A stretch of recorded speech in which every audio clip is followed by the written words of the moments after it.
Okay, so For the agreement, so you would just explain it to the board and then Okay. decide what they want to proceed with. There's definitely if they may be missing out on the chance to. Order in the court.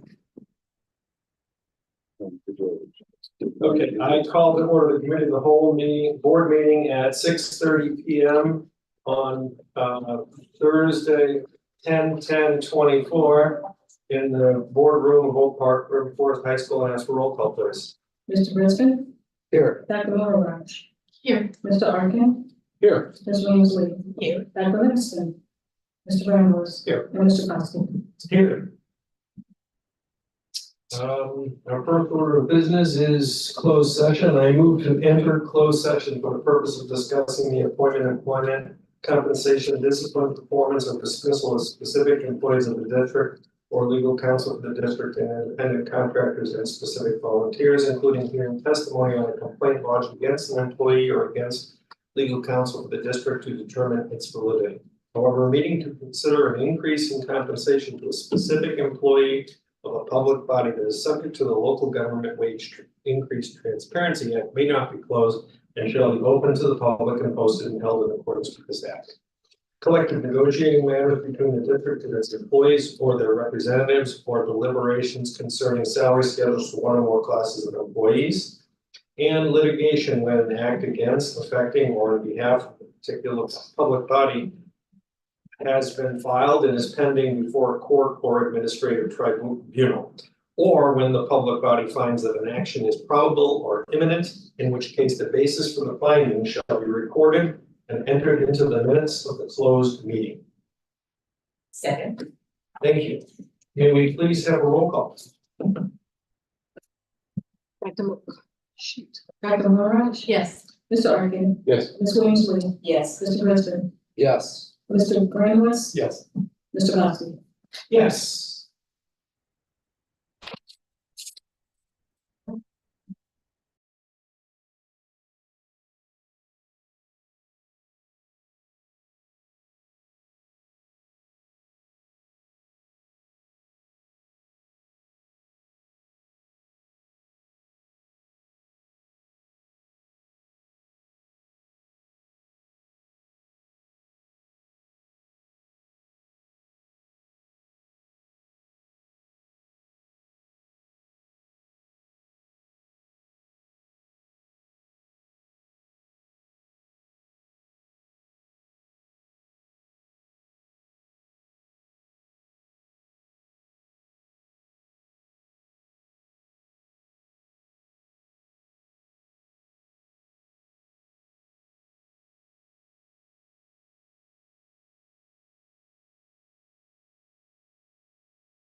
I thought you were.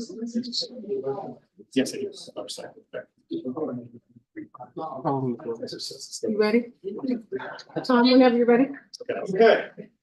We are resuming open session and our first order of business is public comment. Lisa? None. Our second is the approval of prior minutes. So I move to approve September 12, 2024, reading the whole meeting minutes as presented. Are there any corrections, adjustments needed? All right, all in favor? You need the second? Second. Oh, second, sorry. Second. All in favor? Aye. All opposed? The ayes have it. And we move to our instructional section. Dr. Johnson, would you like to? Yeah. Take the ball, please? Happy to. So Dr. Fiorenza is coming up for this item. This is an annual report that we bring to the board in alignment with priority 1 and priority 2 of our strategic plan. Mike is not. And board policy 640 curriculum development. We have several courses that we are revising, adding all sorts of things. So I will turn this over to Dr. Fiorenza. Good evening. Tonight's course proposals span English, history, fine and applied arts, math, and science departments. In English, we are proposing course name changes for clarity across the 4-year sequence. We're deleting 2 courses that have typically been disproportionate to enrolling only predominantly males, students of color, students with IEPs, and we feel that these students can be better benefited through a co-taught English course, offering both that support and challenge in an inclusive setting. In fine and applied arts, we're adding and revising some business courses that are preparing us for the potential of a CCPE in the business department in about a year or 2. We have 2 courses that we are deleting. One is just outdated, and the other one has not run in about 11 years. In history, we are proposing an ELL course that's simply building on our need to formulate an ELL program. We're also proposing a course called Bridge to AP History and Social Science, which we used to run in the summer. We are now seeking to make that a formal course that will allow us to increase access and readiness for our AP courses. We are also deleting the CP African American History course because we have the new AP African American History course, and we feel like it's just redundant. In math, we have probably the largest. We have 5 new courses, 2 revisions, 6 deletions that are all proposed and aligned to the recently approved integrated math scope and sequence. And finally, in science, we have the new ELL course, which again is being proposed in part of our ongoing efforts to increase our ELL program. Are there any questions? Just one question about the African American AP history course. Do you think, I guess I was just curious as to whether or not students might be hesitant about taking it because it's an AP course versus a non-AP course. Would that change? So our intent and hope is to take the Bridge to AP history class and pair it with the African American, the AP African American history class, both being taught by Dr. Williams.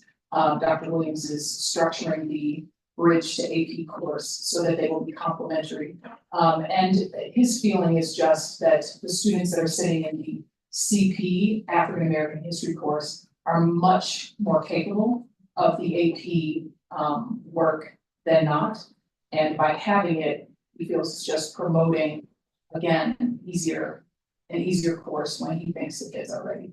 And he does not believe it will hinder students from taking the course. In addition to us, just need to be intentional about ensuring we inform students, encourage students, and engage students in those conversations. I definitely appreciate the movement towards the AP class and more rigor. And I also think sometimes students are hesitant about taking the AP class, so having done it correct, I think it would make a difference. Yeah, thanks.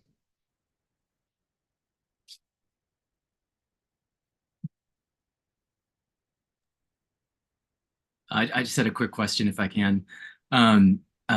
Thanks, Dr. Fiorenza. I just wanted to know, I saw American literature and contemporary lit both being cut, and just was curious about, this is in many ways brought forth by a recent article I read. I think it was in the Atlantic, about how even Ivy League students are coming to their classes not really knowing how to read a full novel, because there seems to have been a paradigm shift in English where we're not teaching whole novels anymore, or where there's less of an emphasis on that. And I wonder if that is, I mean, I think that's lamentable for a variety of ways, but I wanted to ask you, is that with these two classes being deleted, do you see that as being largely true of the English offerings? Is that we've sort of pivoted away from reading entire novels or in any of the courses? So just two clarifications and then I'll further expound on your question. So what's being deleted are the transition level courses, not the junior literature course. So it's Contemporary Lit and Comp B, which is the transition class, and American Lit RC. And what's happening in those classes is they are becoming predominantly males, students of color, and IEP students. And what we're saying is that we can eliminate that transition level and put those students in a co-taught college prep class, these comparable and same classes, where yes, they are reading complete and full novels, and there's still that same rigor, but we believe those kids can be served in a more inclusive setting. So that's why those courses are being deleted, not because we're deleting the junior level content. Oh, no, I understand that. I just was curious in a larger context. It made me think of I just wanted to get your perspective on if we are getting, from your perspective, getting away from teaching the whole novel in any of these courses. Okay, thanks.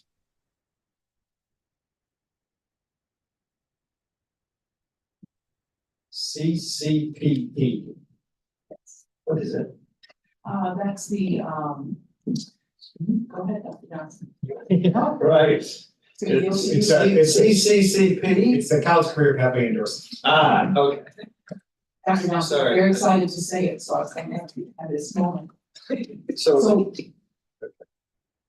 Yeah, that's what it is. That's one of our strategic plan goals. Yeah, I just didn't know what the acronym was. I was trying to understand the acronym because it says CCPE endorsement, so I couldn't unbundle the puzzle. Thank you. Absolutely.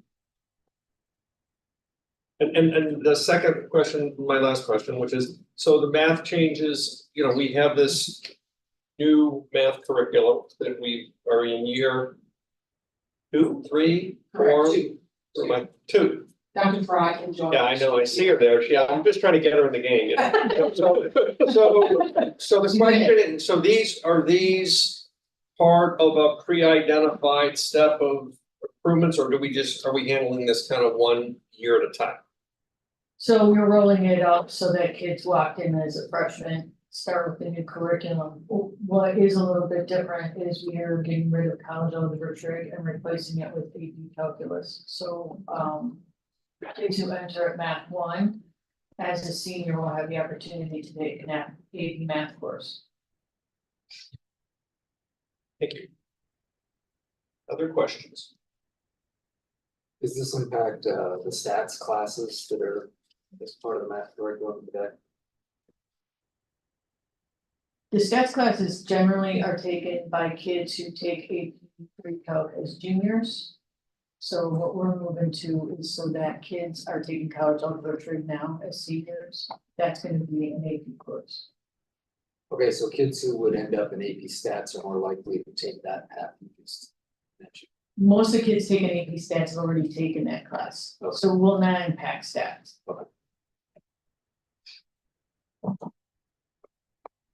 Okay, thank you very much.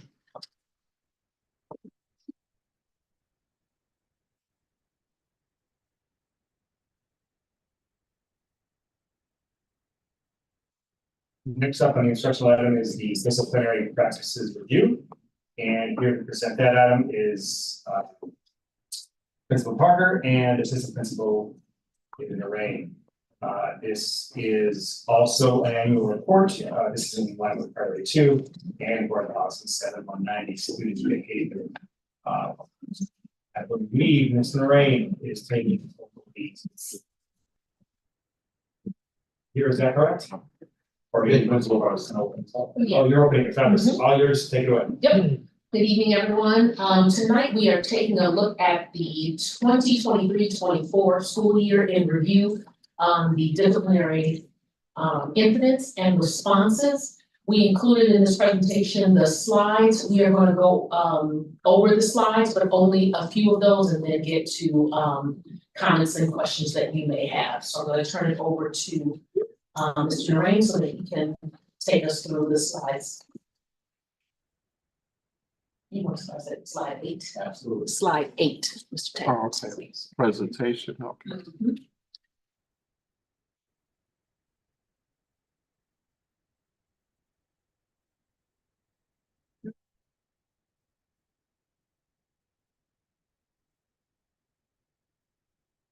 As we jump into this, I just like to remind everybody, something that is included earlier. Okay. The For the board dean's report, right? team changed a lot last year. We had 2 brand new deans.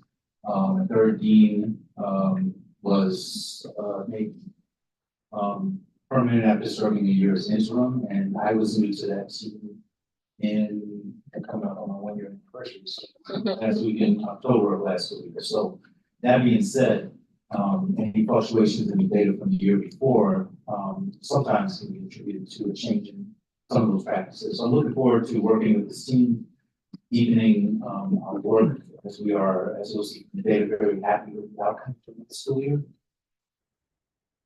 So as we jump to slide 8, the main thing to highlight here. Are they numbered? Yeah, yes, Okay. bottom right. We did have a significant reduction in the number of incidents overall. And that correlates with a significant drop in the number of students involved in those incidents. So you see a 28% reduction in the number of incidents from the prior school year and corresponding 28% reduction in the number of students involved. There are some numbers that are highlighted in red that saw increases. And of course, we're going to continue to work on those areas. Of note, in another reduction, vaping and smoking. Again, remembering that the way we collect data is important. Vaping and smoking relies on us catching students vaping, smoking. And we saw a reduction in that number. We still, as you'll see highlighted later in the report, consider that to be a very high level concern and want to continue to address that. But there were only 91.24% of students involved in any discipline at all. The population this size, that's pretty incredible. And what we would consider no severe incidents, as in no incidents with actual firearms. And we're proud of the fact that the school culture is showing us it's predominantly are here to learn. Of course, kids will be kids in some cases. Jumping over to slide 12. I'm sorry, 11, we're at 11. We want to talk about the use of out-of-school suspension, especially as it relates to race. As you'll recall, we entered into a plan with the state to reduce the disparity in the use of suspension. We had only 22 incidents at all last school year that resulted in the use of out-of-school suspension. And in those 22 incidents, only 19 students were involved. So that doesn't mean only 19 students total were suspended out of school.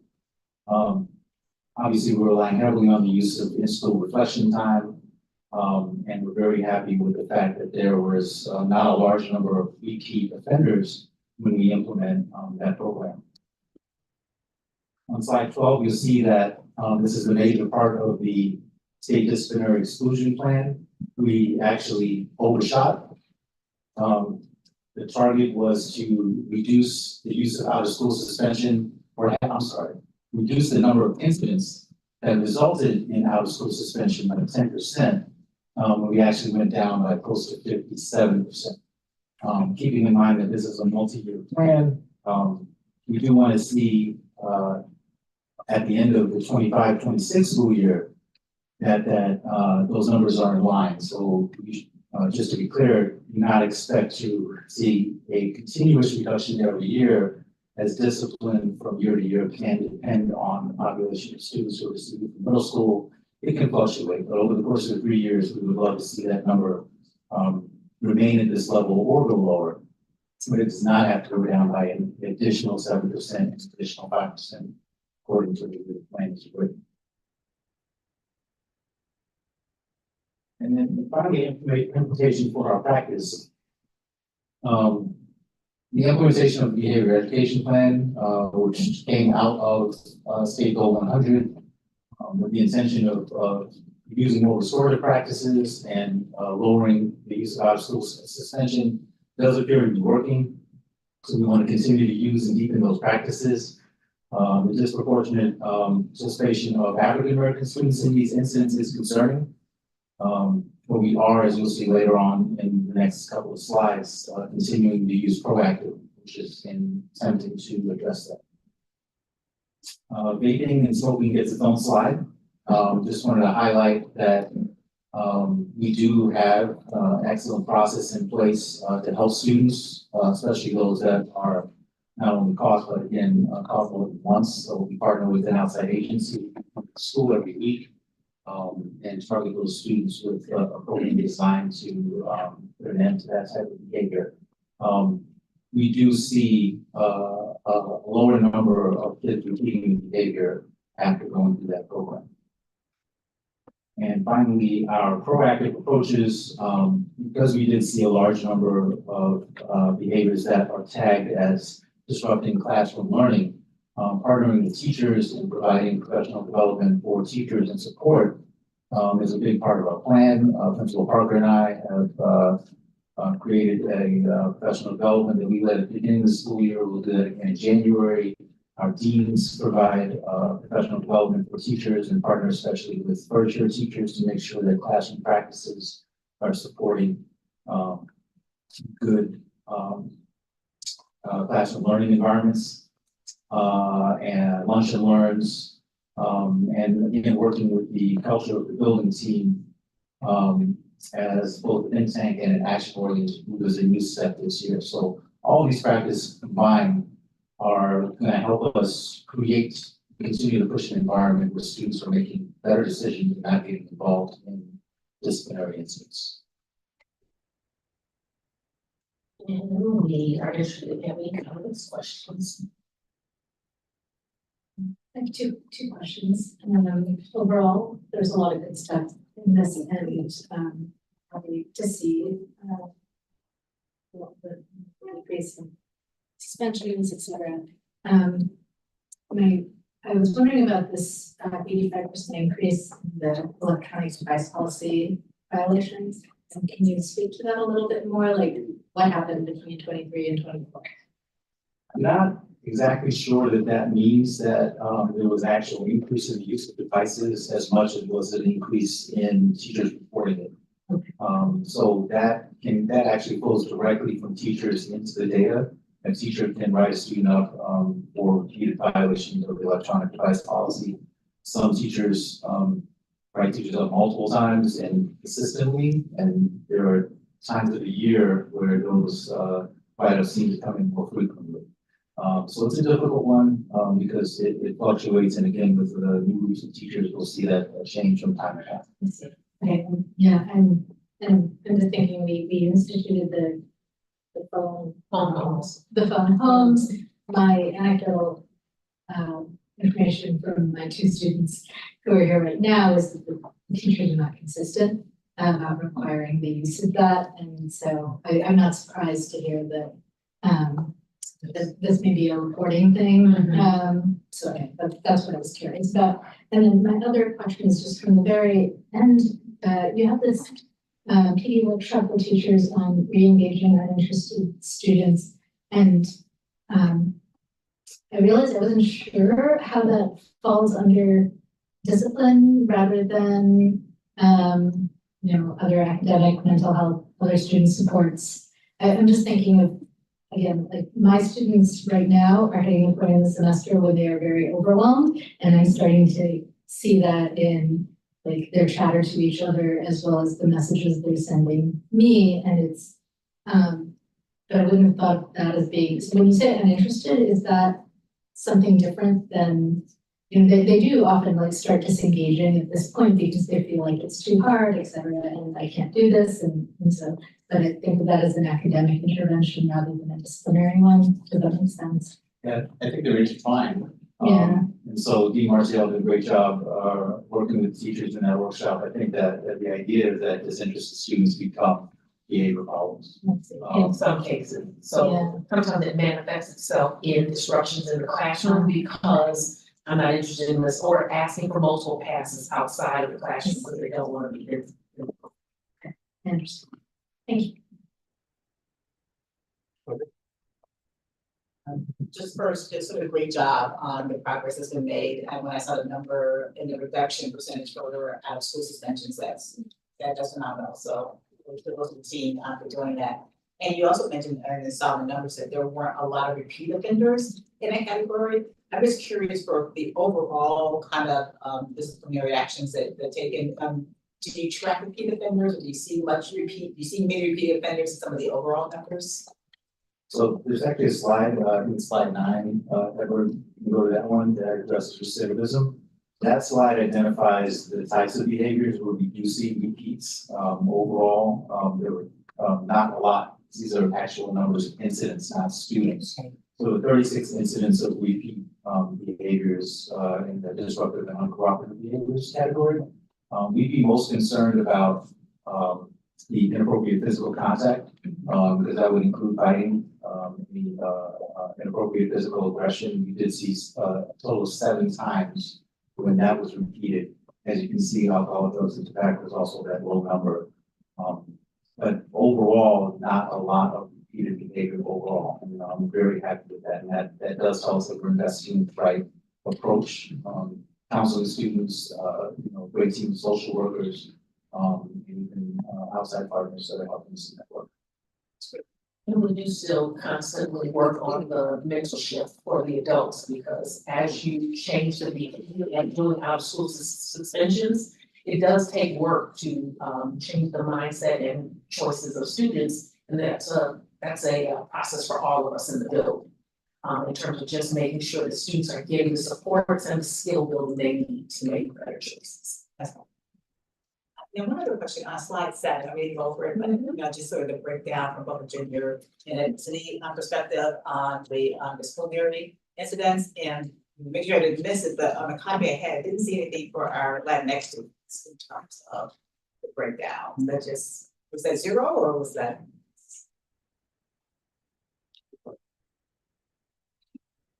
Wasn't 0, and I make sure I have the right version in front of me. So you're looking for the pie chart on the right, correct? So you break down by race. We were able to pull those numbers in a different slide, slide 11, when you're looking at the outcomes suspension. I'll explain that too, because that was a data change because of the state. Hispanic is the way that it's listed in our collection, and Hispanic is not a race.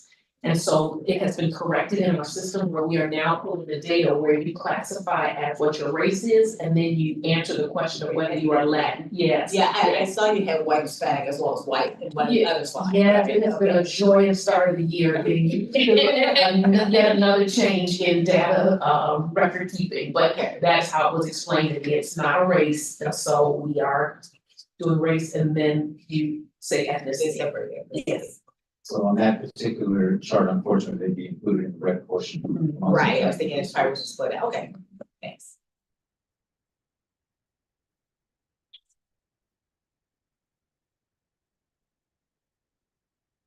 Okay, can we go to slide 11 for a minute? Just want to make sure I understand, the stack charts is a count of students. And that's what the left axis is. It's students who receive a suspension. That's not an incident count. So does that mean you got some students in these stacks who received more than one suspension.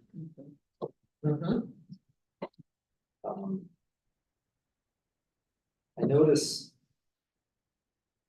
on slide 5, and then also slide 8, we're measuring total incidents, and it seems like there's positive trends in total incidents from school year 23 to 24. I also noticed like there's this litany of incident categories. Some are really serious, like things you really don't want to see, like excessive aggression against staff, bullying of disabled kids and so forth. Should we think of out of school suspensions as the proxy for the more serious kinds of things? Because you got a lot of counts here of left the building early, which is kind of harmless compared to some of those other things. Is that the main way you're separating at least more severe behaviors versus less severe? Not necessarily. So the BEP actually gives a grid that speaks to how those are responded to. These are just the titles to those categories. So when you look into them, whether you started a level 1 response, 2, 3, or 4 is dependent on the severity of the incident. And so it's not necessarily, and then understanding that some things may be called something, but when you hear what it actually was, you're like, oh, so I'm looking for an example of perhaps one that would be called something that sounds this way, but this is what it actually was in terms of what the student did. Well, that's a good point. The 5th highest incident category is any serious misconduct not otherwise addressed. What would be an example of that? You can tell we had a lot of conversation about that. I was like, in there. It's a great question. There are things that do not, for one reason or another, uniquely fall into those explicit descriptors. And in some cases, there were multiple things involved. And so it's difficult to say it was one thing or another. They are not going to be the most serious offenses. So for example, you can see possession of a weapon listed as any other serious misconduct. It's explicitly listed elsewhere in the BEP. What you're going to find is that a group of kids who had been warned earlier decided that they were still going to have a water gun fight outside of the school, and some kids who didn't want to play in that way were hit with water gun pellets. It's not explicitly listed in the BEP, and so unfortunately that category kind of is a catch-all for those incidents. Okay, so in school year 23, we had about 38 actual out of school suspensions then. Does that sound about right? Because 38 students, right? students, okay. I believe there were 51 incidents. For those. 51, okay, thank you.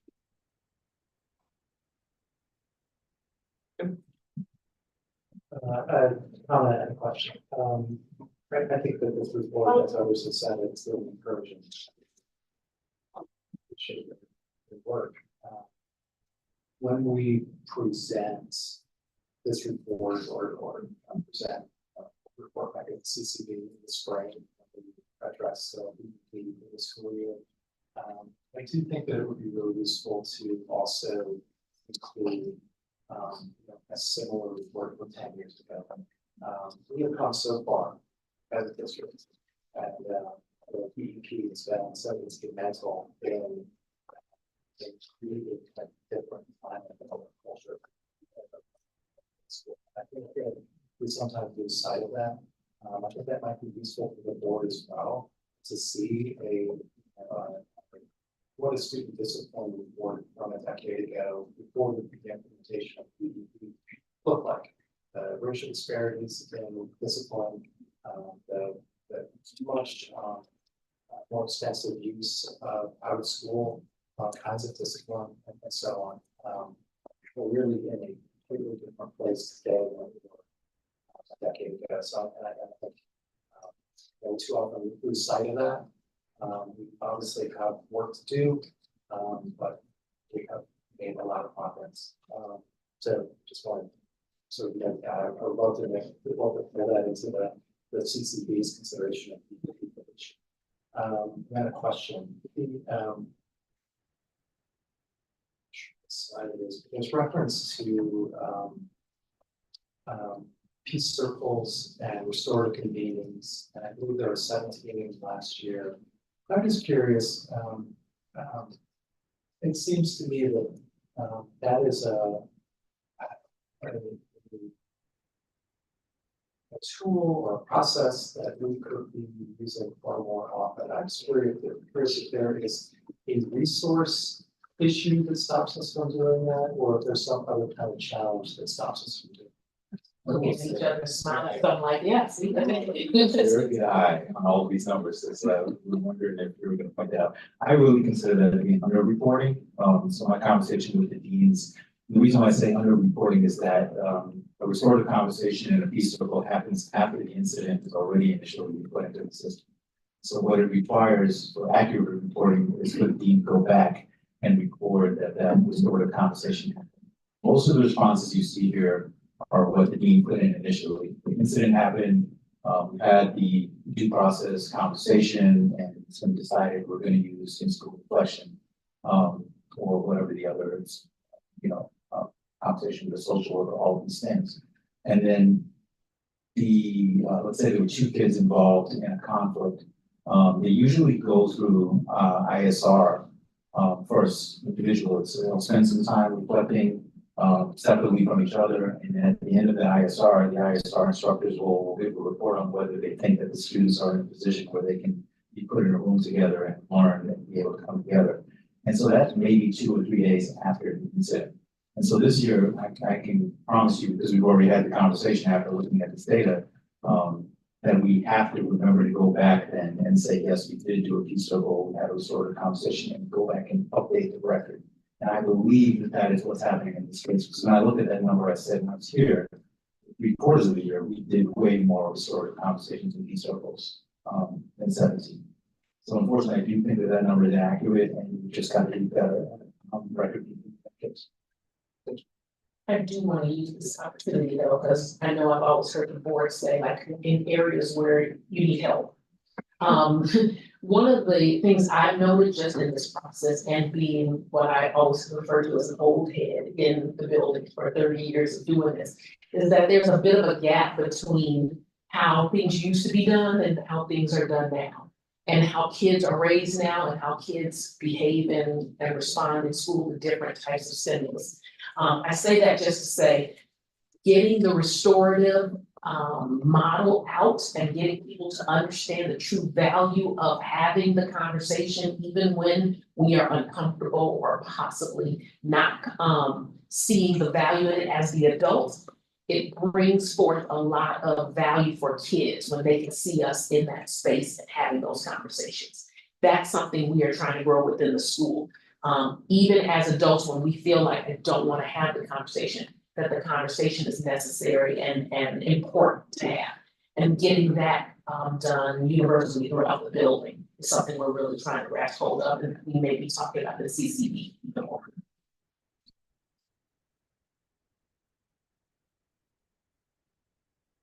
Very good. Thank you for your time and for your report.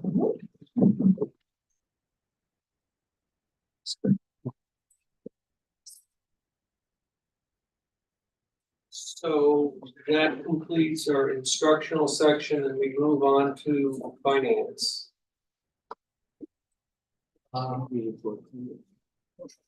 First up, and we're gonna do a little scheduling modification because of similarity of topics. So we're gonna start with the update from the Amanda Foundation, and we're gonna follow that with the naming recognition policy event, just because they fit better together. So with that said. Yeah, Eddie? You can sit, you can stand, whatever you're most comfortable doing. Yeah, it's the right screen. My green on the, okay, okay. Well, thanks for having me today. Last time I was here was in February when we presented our first $1 million check, so we'll be back. Just wanted to give you a quick update of what we've been doing since then at the Imagine Foundation. Since the spring, we've been working on professionalizing the organization, which really means building a foundation for us to ready ourselves to plan for the future as a sustainable organization. And that's included some things like building our website, a lot of board and staff development, building our fundraising plan, and establishing a social media presence, just to name a few. Throughout the spring and summer, we've continued our quiet phase of fundraising, which involves major and need gifts, which approximately $100,000 and over, although we've had gifts at other levels as well, and that's going to be ongoing. We're never going to stop working with our major gifts. But we've been prepping a lot for our community phase, or otherwise known as a public phase of fundraising, building a comprehensive fundraising plan that involves just or addresses communications, education of the public, donor development and stewardship, networking and outreach. And it's a bit more complicated than that, but that's just a quick overview of what that comprehensive fundraising plan involves. And we have also developed an advisory council, which is made up of volunteer leaders in the community who either have a public presence, some of them have been on the D200 board or a superintendent in the past, and philanthropists in the community. And they really are there, as it says, to advise, to help outreach, broaden our network, introduce us to prospective donors, and they've been very valuable so far. And we are in the midst of building an associate board, which is basically a young professionals board of mostly OPRF alumni, people in the community who are approximately 25 to 40 years old, give or take. And we're really looking for this board to be very hands-on, a lot more active, helping with fundraising in the form of events, some individual donor cultivation, hopefully giving us a lot of help with social media. We've also been working on board development. As I mentioned, we recently at our last board meeting invited our 9th board member, and in our bylaws, we can take 2 more. So we're going to be continuing to grow that board, which is very exciting. And then in September, as you know, we launched our community phase with an event at a local residence house right by the high school here. Thank you for several of you who were able to make it. It was a really fun event. We invited some of the cheerleaders, some of the drumline musicians, and it was a very festive event celebrating not just our campaign, but of course the school and Project 2. And now we are open to all forms and sizes and kinds of donations. We do have a website, on our website, a page of ways to give, and we are prepared to accept not only cash and check and credit, but donor advised funds, we can accept, gets us stock. We have a Zelle account now, and we're looking into cryptocurrency. We're not quite there yet, but we're considering that as well. And a lot of what this public phase is just expanding awareness of our foundation, that we exist, namely, and also what our mission is, of course, to support D200. And also the advancement of Project 2. It's very exciting to explain to people not only what the project is, but how it's moving along. We do all this through what we call insight sessions, which are basically very casual gatherings at a private home, where we just explain what's going on and answer a lot of questions. And it's been really helpful to clear up some of this information and get people inspired and excited. We're continuing to do tours of the school, which we are really grateful for, because that just makes such a huge difference and really opens people's eyes to what the needs are. We could have one tonight, actually. And then, of course, continuing on with fundraising events and individual donor development. And we are continuing to grow and to meet our $15 million goal, as you know, that we increased from the 12.5. Currently, we are over $10 million in multi-year gifts, cash donations and grants, and well over 100 donors right now. And we're anticipating that to really quickly grow as we continue to inform and inspire the public. And then lastly, before the end of this year, I'm excited to come back, probably with a board member or 2, and present another sizable grant, again, before the end of the year, because we accumulated a bit and we're looking forward to continuing to give as is our mission. That was my update, but I'm hoping maybe you have a question or 2. Or is it that good and you're just like, that's it, so we don't need anything? It's good.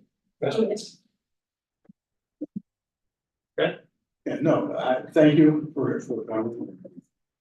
giving us, this update. It sounds very exciting. And I'm thrilled that you have increased your goal. And do this that. Just awesome. So thank you and thank the foundation and the board all the great. And the donors, of course. That's what Mhm. we're doing.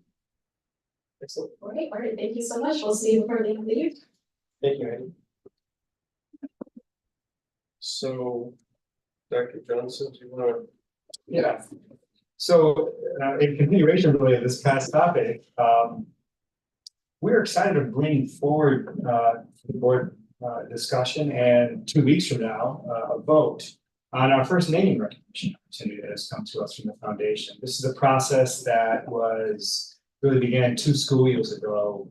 December and February, we revised policies and developed our memorandum of understanding with the foundation and initially created a recognition opportunity list. And we're at a point now where we're able to act on that. We had a recommendation from the foundation in September to name what will be our new weight room in Project 2 after former OPRF coach Gary Olson, football and wrestling coach Gary Olson. And this naming recognition comes by way of a matching grant. The idea is that there's a donor who has put forth $250,000, and the hope is through this naming recognition to raise an additional $250,000, so it would be a total of $500,000 grants. The process that we identified a few years back involved getting the recommendation from the foundation and then pulling together a committee made up of district personnel and board members to initially review that and decide if this is something that they wanted to recommend and bring forward back to the board. The full board for voting, and we had 2 board members, Mr. Arkin and Mr. Van Horst, who were here who were part of that committee and were part of the thoughtful conversation. And after that conversation, we were unanimous that yes, we're happy to bring a recommendation forward to name the future weight room within Project 2 after Coach Gary Olson. So we're presenting here for discussion, and 2 weeks from now, as I said, we'll be back for a formal vote. I just so I understand how the business for a period of time and then it expires and you actually track that and then you like rename it? You want? You got it. Yeah, so as part of there's a link here, I guess it's the last link in the historical background section of the agenda. There's a list of all of these, the recognition opportunities. And the idea was that nothing would be permanent, right? There are, social situations and reasons for additional donations and all sorts of other contexts change as time goes on. So plus there's a little bit of hubris involved in saying that we are going to name something for the rest of time. After somebody. And so in an effort not to be so definitive in our recognitions, we want to make a good sizable time for the donations and then say this is where we're going to go. And that isn't to say, we discussed this as a committee actually a little bit too. This isn't to say that we couldn't renew that exact same name recognition after 10 years. But it is to say that it's going to be revisited.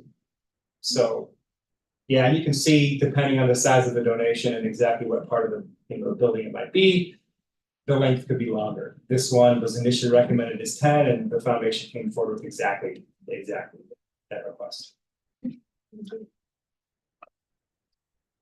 Anything to add on that? And it's in your packet, of course, on your website, but on our website as well, we have the naming recognition list and the gift that goes along with it, as well as the amount of time that it would be up for. So just to make sure I understand, one of the generous donors as part of the Imagine ecosystem is proposing putting forth $250K if it can be matched. And part of that donor's idea is that he or she wants to have the wrestling room named after Coach Olson. Wait, room, I'm sorry, actually. That's exactly it. Okay. One minor soapbox statement is I really appreciate that donor thought to name it after somebody who is community-wide, school-wide, impactful, rather than just simply about themselves. I really appreciate that. And I don't know the history on Coach Olson, but brother Arkin, is there anything you know about? Oh, I could probably go on for a couple hours at least. No, I'm.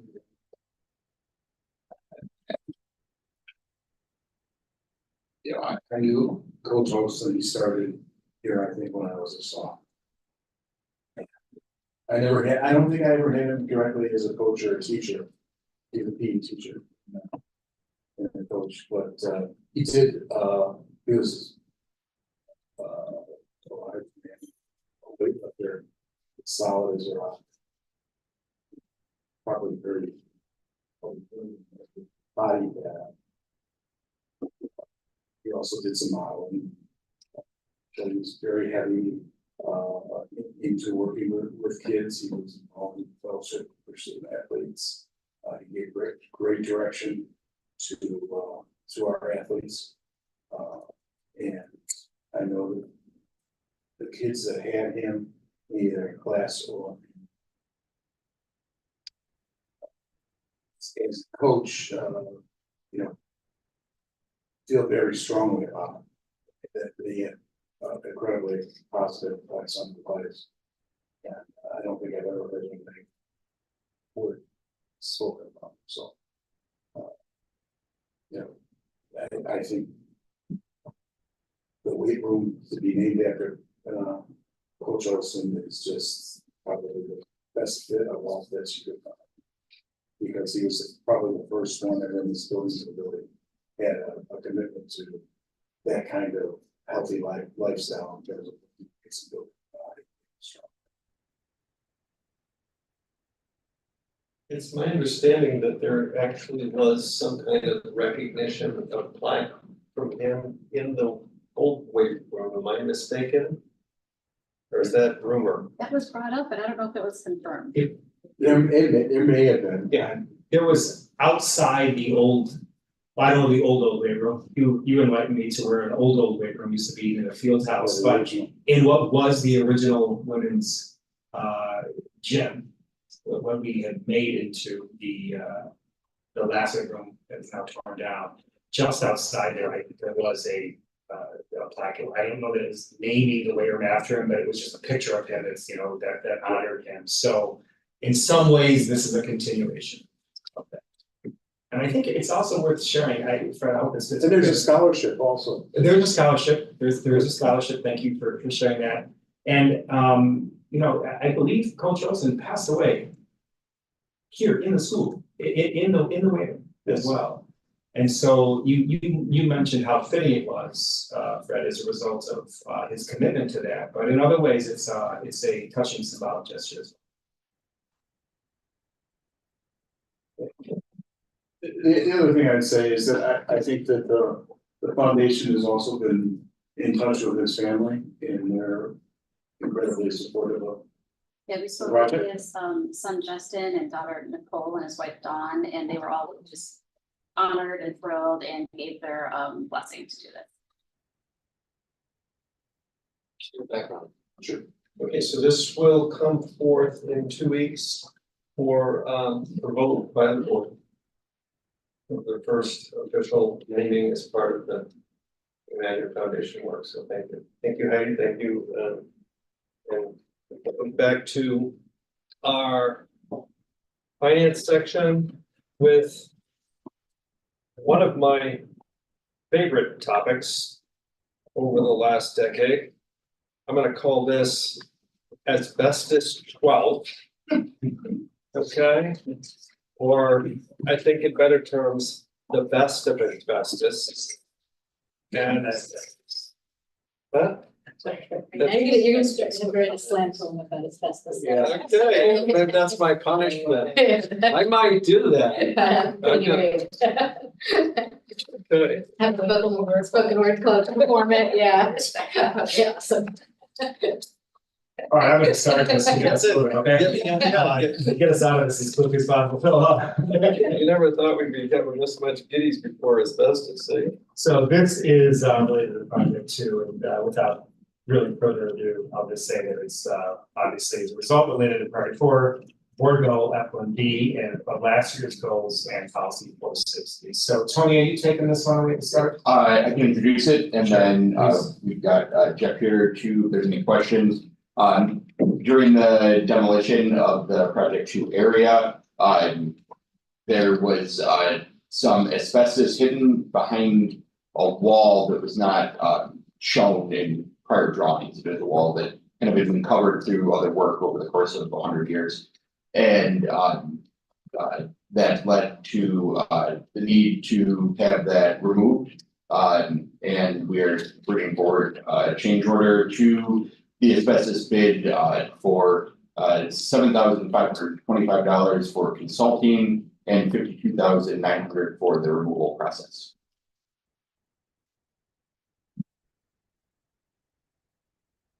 And this will come to the board for about 2 weeks. That's it.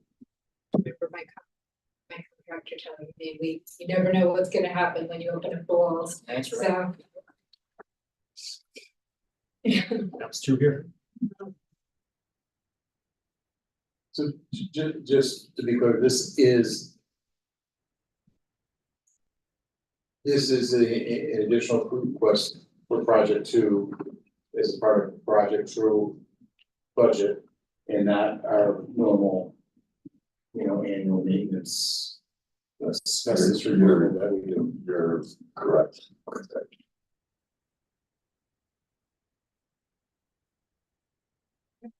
Okay. Thank you. And our 2024. Yeah, okay, so we said that was coming into us. It's the 2024 school maintenance project grant. Yep, annually, we bring forward the request for the grant to the Board of Education.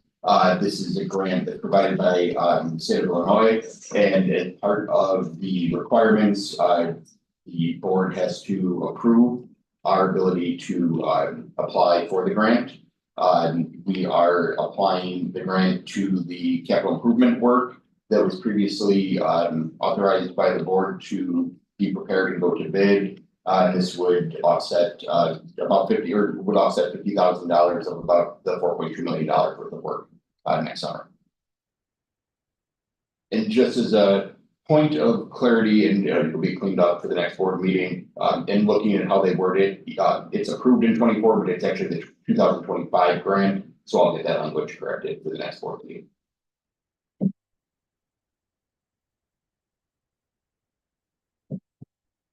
Okay. Seeing no questions, we can move to the next item, the environmental services. Double dose of asbestos. Yeah, no, we couldn't put them together. We had to have a little bit of freedom. We annually have a contract with an environmental services consultant that then helps with testing of areas to determine where we have the asbestos in the building, and then make sure that prior to the removal of materials that either we are asbestos free or that we are removing it safely and appropriately. Our contract from the prior RFP has expired, so it's time to go back out to market. We put that out and had several bids come in. Hecron came forward with the best pricing. They are a current consultant. We have a very good and collaborative relationship with them. I think they feel the same, and that's reflected in the pricing that they provided.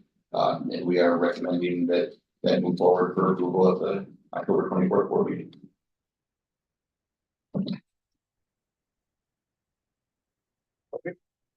Okay, just one question. In the executive summary, you mentioned, you strongly recommend an allowance of $3,000 be included, in each project for hidden unknowns.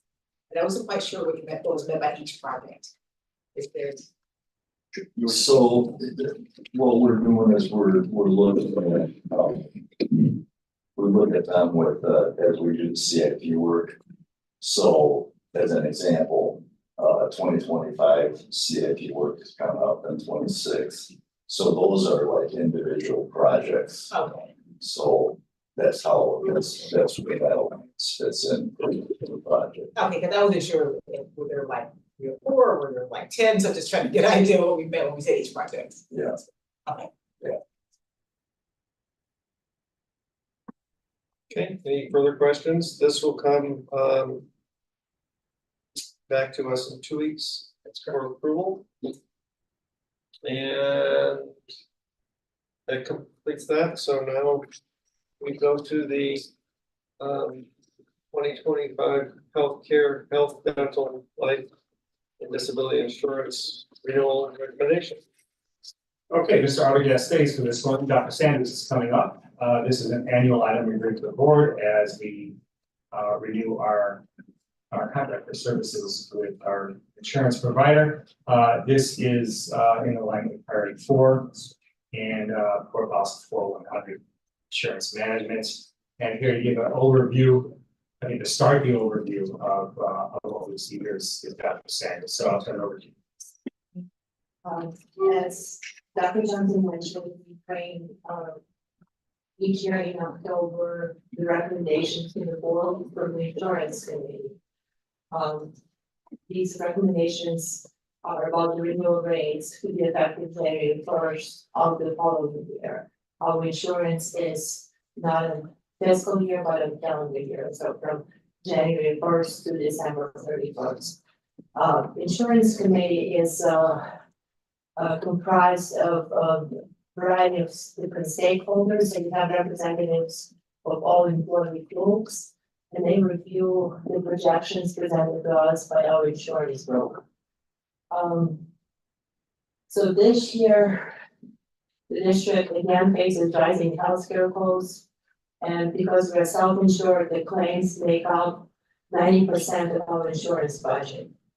Over the past 4 years, medical and prescription claims have exceeded projections by $3.2 million.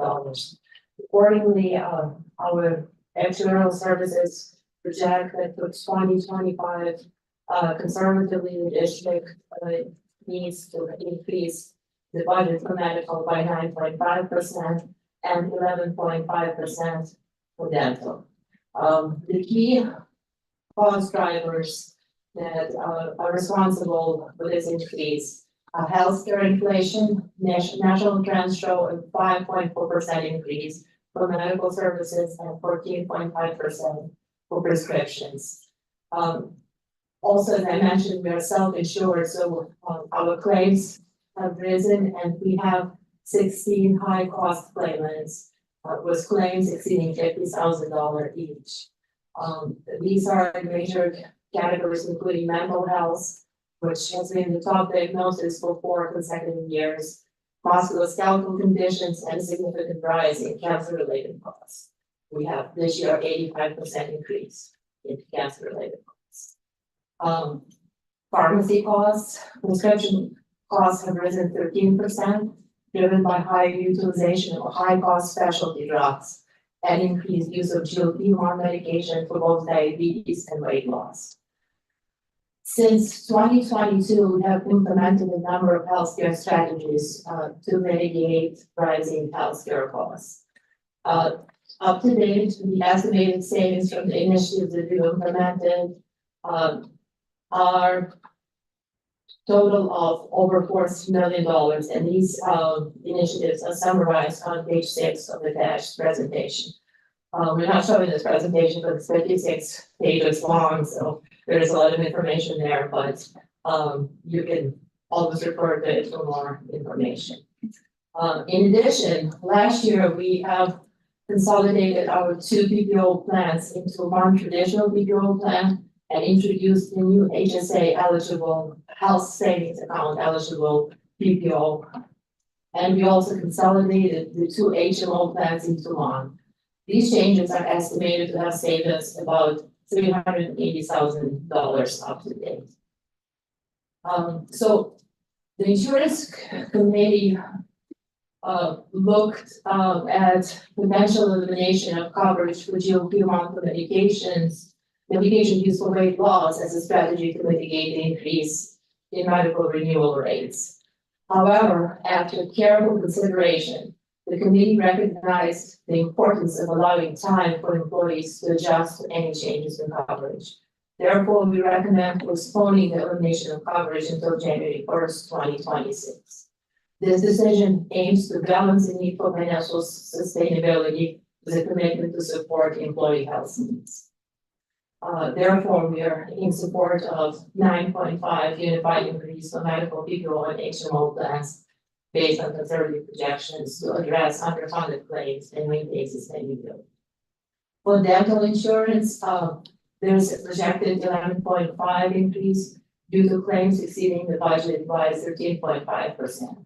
Again, the committee considered plan design changes, but recommends postponing them until the following year to allow the time for employees to adjust to changes in the level and cost of coverage. And lastly, we will have some costs mitigated by the switch of providers in life and disability coverage. We estimate that it will be $38,929 annually over the next 3 years. And now I will pass it over to Tony to talk about the financial. So, depending on the results of the open enrollment, we're likely going to exceed the projected cost in the budget for the year. If the plan was to stay as is and there were no changes to the way our members are enrolled, we'd be looking at a 1.07% overage, which is about $81.4 thousand. Or on the high end, if all of our open positions filled and they took the highest possible coverage, it would be at $193,000 over, about 2.55%. In terms of, is this sustainable for this year's budget? In looking at the savings that come from switching the life and disability carrier, along with some of the positions that are budgeted for but remain open currently, so when they are filled, the salaries tend to be prorated. We would be able to sustain this for the year in this year's budget. And then the committee was understanding during conversations that some of the big cost drivers that we have that are controllable, such as the GLP-1 coverage, is something that will need to be reviewed and annually determined if it's sustainable. That there's no changes to that market. That's something that we may not be able to provide in 2 years, but it's such a changing market that we will determine that when we meet at about this time next year.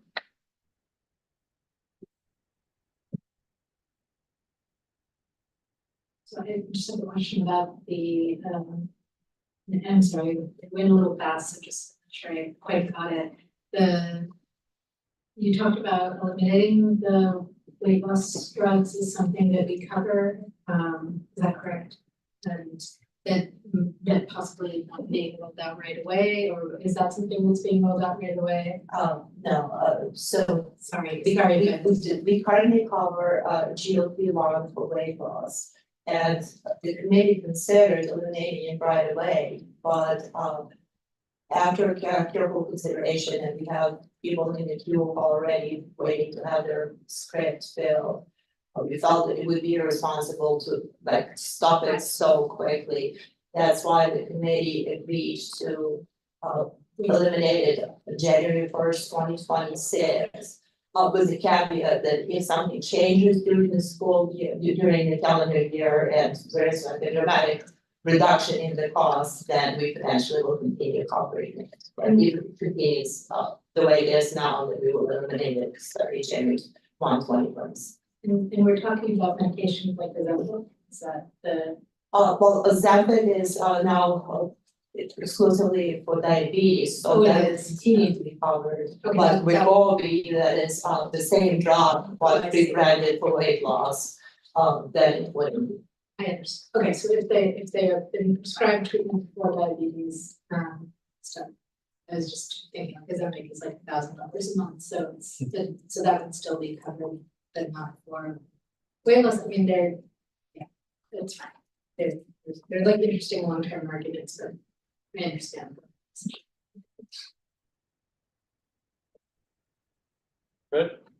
Yeah, a couple things. First of all,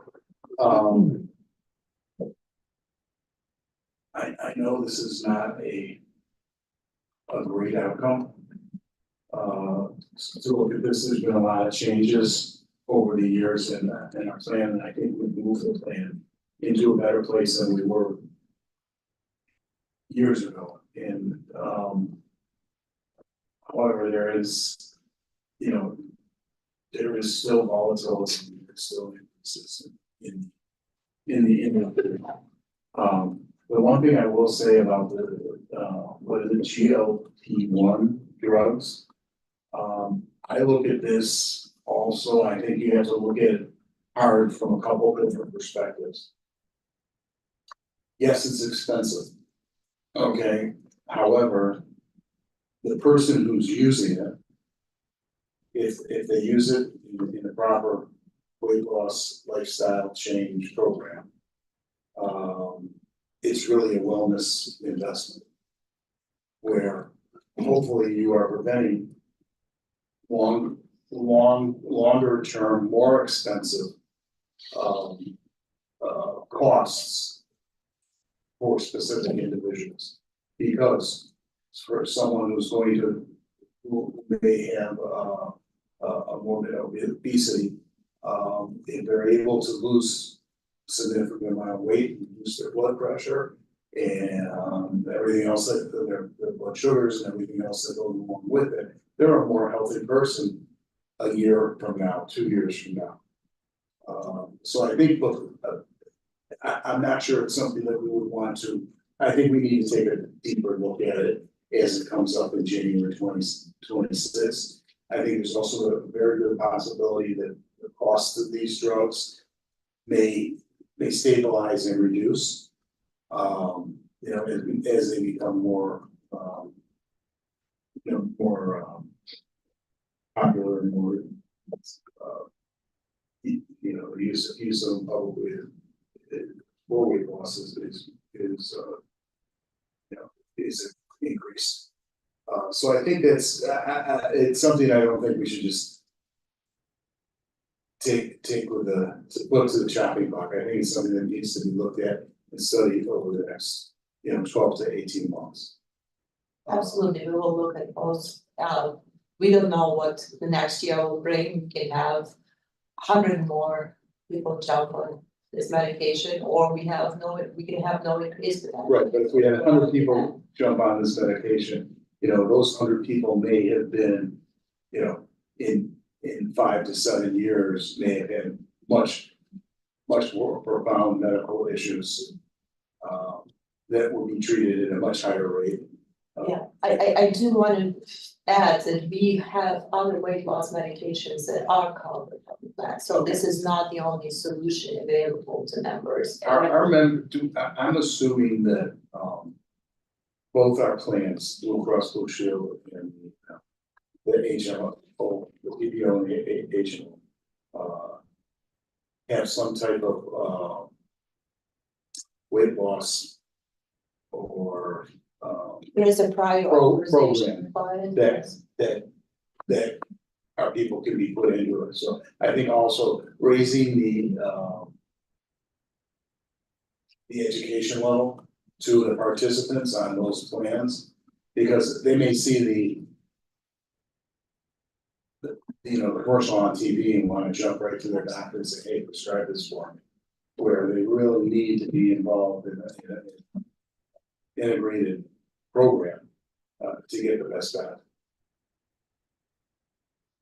Yeah, we will be implementing a virtual medical program that will be open 24/7 to members called Galileo. And one of the options is to have weight loss consultation virtually. So, somebody could sign out and at no cost to receive advice. Okay. It's something. Fred, you kind of got to, one of mine, when it comes to thinking about, kind of restricting the weight loss drugs, I mean, the one we're looking at is very expensive, right? In terms of what people are using, so you mentioned, Roxanne, that there are other things that are available to people, which is the more expensive one. And I think, I guess, not right now, but thinking about more broadly, how do we continue to drive around wellness and well-being? And will we kind of drive a focus around encouraging people? So I've seen plans, for example, where you can get your physical or do something within a year, you can get a certain number of dollars off your premium over the course of a year, right? So like different incentive or things that we can do that would be able to help focus on wellness, but not at the same cost that some of these things are happening with some of these more expensive drugs. Absolutely, I have a firm believer in wellness, and Tony and I downloaded a couple of wellness platforms actually, but we decided to table it for now, just due to budget considerations. No, so I actually understand that, and there's going to be think about what some incentives that make sense, for example, to try and encourage people to, go towards that, because I agree with Fred, the healthier you can get employees, the more we're gonna save on cost, but there are ways to do it that are more cost effective than others. So looking at ways to do that. And then I'm just sort of curious, what kind of, as part of your enrollment communications and just kind of updates to the, to the employees, what kind of communications do you provide around just understanding what's happening with medical costs? I think that's something that we talk to employees now. Yes, our open enrollment will start on November 8th, and November 6th, we already have plans. In the morning, we'll have an open enrollment meeting for all our support staff who are willing to attend, because it's a late start, so they're available in the morning. And then after school, we have a meeting at Faculty Senate, and it's open to everybody in the district. So we have our insurance broker come provide legal explanation, and then we always have some providers like Blue Cross Blue Shield, Delta Dental. Also, during lunch hours, we will have different providers kind of do benefits there, so they will be stationed in the staff cab. And there will be tables where employees can stop by and get detailed information. And on a monthly basis, we send benefits letter, educating about different benefits that are available. I just approved a new CRX flyer to go out by October 30th. The CRX is our international pharmacy, and that's one of potential unrealized cost savers that we have, because we know that we have some employees who are eligible to switch, which would be a significant reduction in costs to the district and costs at no cost to the employee. So it's a win-win situation. We just need to get people to move. One other thing too that we've because I know one of the questions is when we have an overage, how do we attack it? And it's when you have on the high end, talking about $190,000, it's not an elephant you eat in one bite, but you kind of chip away at in several. And we do know from past trends that some of our highest claim months are in the summer when everybody leaves, and maybe they go get an MRI that they've been putting off, or that have a procedure for one of their children.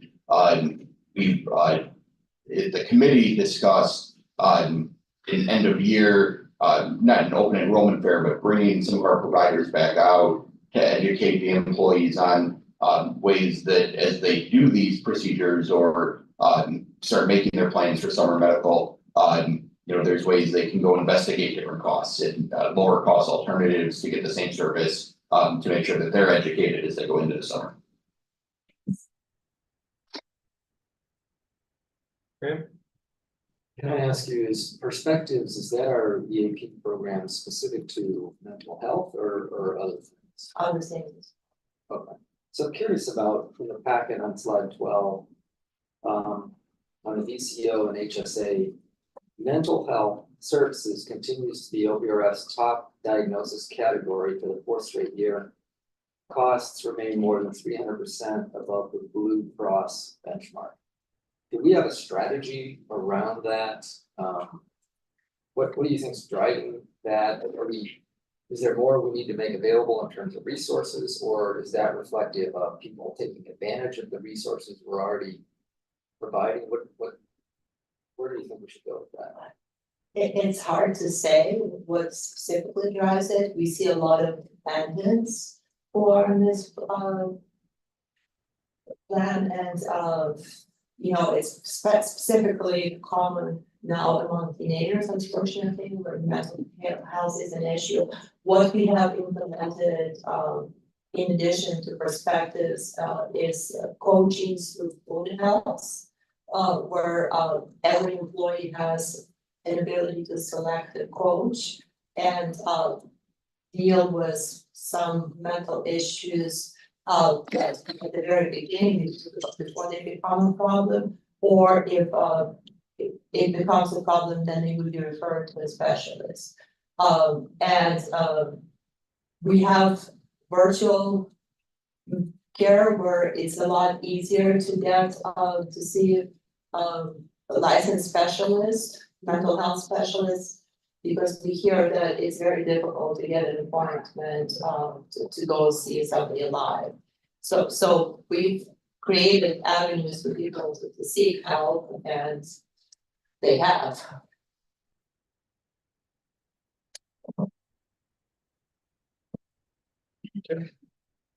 Just want to add to what Brad suggested. I completely agree with what he said about the GLP-1 patient. Just want to amplify that. I think that a lot of people who are using GLP-1 and having success with them, there are people who have tried other weight loss medications, they have tried other weight loss programs that have not worked, and GLP-1 medications do work with them. So I don't think it's fair to say that we have an array of other options. I think oftentimes our employees and people in general try those options that have been successful in GLP-1 successful. And so I really I wonder if we were being penny wise and pound foolish with this decision. If even 1 or 2 of the 30 people who are currently taking it and where that increases to in 2025, if even 1 or 2 of those folks do not ultimately, have a major health condition that is a big ticket item for us, then it's going to be a cost savings for us, not a cost driver. So I thank you for being open to reconsidering this year. I would be supportive of that. I don't take this secret. Yeah, and just to clarify, and I think you hit on that, so I just want to make sure we're on the same page, that the committee has agreed in a year to re-examine the issue, knowing that it is a possibility that this can be eliminated, but there hasn't been a firm decision made that these are definitely going away as of this date. And I think that's because this market has changed so much. This time last year, we had a similar conversation, but it was people using Ozempic off-label. Then Ozempic made a kind of a side brand to their medicine that would be for weight loss. Now we see the compounded GLP-1s that are coming out at a lower cost. So I think everybody goes into this knowing it'll be a wildly different market in 6 to 12 months again. And it's something we will just continue to have to examine.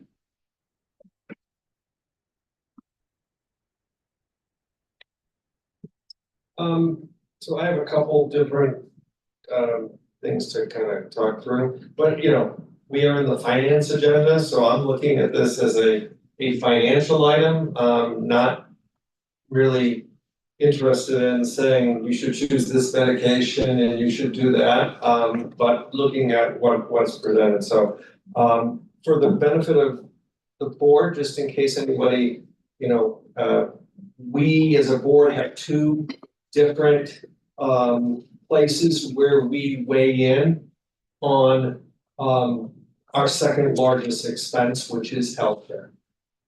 It is, we are involved in the discussion on a collective bargaining agreement, specifically that of the faculty senate contract, which applies to our entire body. And in that agreement is where the decision is made of how the pie is split. What percentage of the cost is borne by the district and what percentage is borne by the employee. Is that fair enough? Simple? Okay, and then, and so that's a negotiated matter. And then we have this discussion, which is really an administrative matter with obviously the committee as the, as the team, and this is putting together what the plans are to meet the health needs and coming up with the right plans and continuing to adjust those plans over time. So two different pieces that at the end get to what the district's total burden is as well as the total plan. Okay, so, okay. So the first thing, and the next thing is, and I think I'm gonna quote the great Fred Arkin, which is, ultimately, we have two choices, which is if you want to manage the dollars, or we have three choices in my mind. Okay, I'll come up with four by the time. One is since we're self-insured, reducing claims reduces costs. And what we're seeing is we have not been effective, okay, for all the reasons stated, our claim history continues to go up. So that's what's driving it. Is that correct, Roxana? Yes. So our claims are going up. So if we can't solve that conundrum, okay, the second is you then say, we're just gonna have overall more costs as a district, or you're gonna say we're gonna redeploy resources, right? And redeploy between us and our staff or between us and something else in the district. So I'm gonna, one of the questions I had is, you've got some good comparative data, okay? Because I like to look at it big picture. So one is in the evidence-based funding model, right? We have benefits as a category. And do you remember where we are in our benefits spend as from an EBF perspective prior to this? Off the top of my head, I do not remember the exact number, but I can pull it up. If you could pull that up. My memory is it's over 150%, but I want fact, not my memory, because my memory's been fading, okay? Which the second is you've got a bunch of benchmark data in this, and I'd like to understand, what our read of this is. What is it telling us? Because it's in this presentation. So can you share what your take of the and this is great because I will tell you before, years ago, we had asked for benchmark data and we never got it. So this is great that we're getting it. The question is, what is it telling us and what are we doing with it? So we have the data, the benchmark data based on what Alera Group provides. And Alera Group has access to information on a national level. They have information on all employers in Illinois and also education sector nationally. So unfortunately, none of these are very close to where we are because we don't compete with educational groups that also comprised of colleges and universities, and other educational institutions. We compete specifically with high school districts in Illinois. So while the educational group would be the closest to us, it's still not, we're not comparing apples to apples. So that's where we are with this benchmark data. And that would be peer group. The group's 3, I believe. Okay, it's 3. Great, that's what I thought. And I guess, so that's the second thing, and then the third question on, what I would call comparative data is more so, we have, I'm going through it, put in place a number of different incentives, or, I don't know, is that the right word? The working spouse surcharge, the spousal, the different programs, okay, that provide opportunity for either, and I'm asking you to explain, this is my understanding, right? That either if they choose to use only our insurance, then there's a premium, or if they choose to use somebody else's, we say thank you very much and we give them we give them something, correct?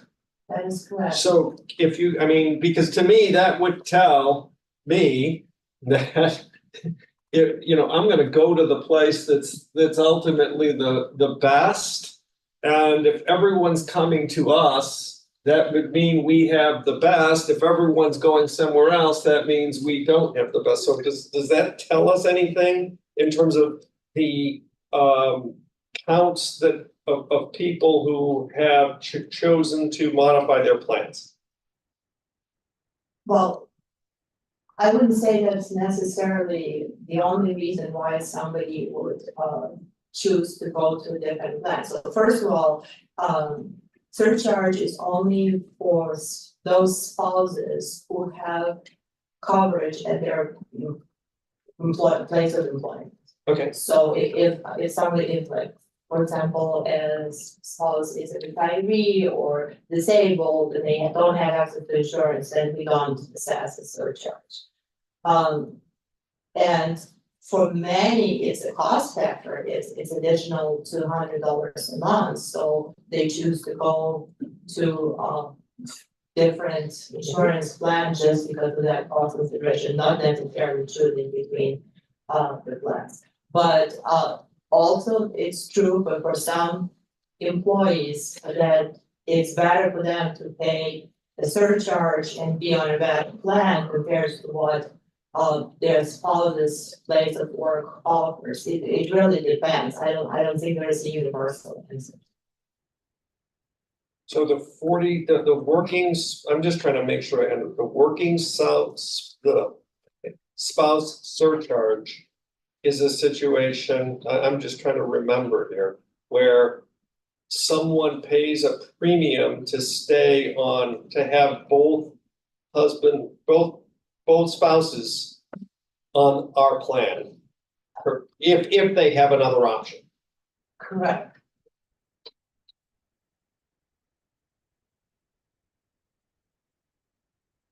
Okay.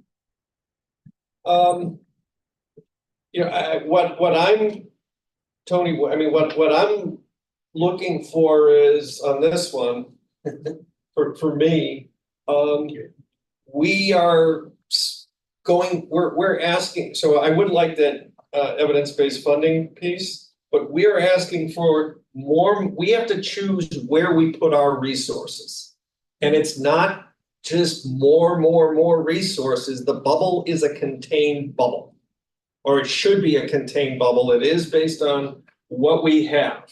And so if we are choosing, which is what this recommendation is, to put more resources into healthcare plan, okay, I want to know where we're putting less resources so that at the end of the day, we're keeping ourselves whole. Because that's the decision. It's about prioritization of where we choose. And if the administration believes this is the best spend for what we need to do, then other things are going to be less appealing. It just can't be a one-way street. And I'm a broken record on that, and that's what I'm looking to hear to cast my vote, support or against. So it's, if you say that's what it is, but we can't live in a world where everything is up more here.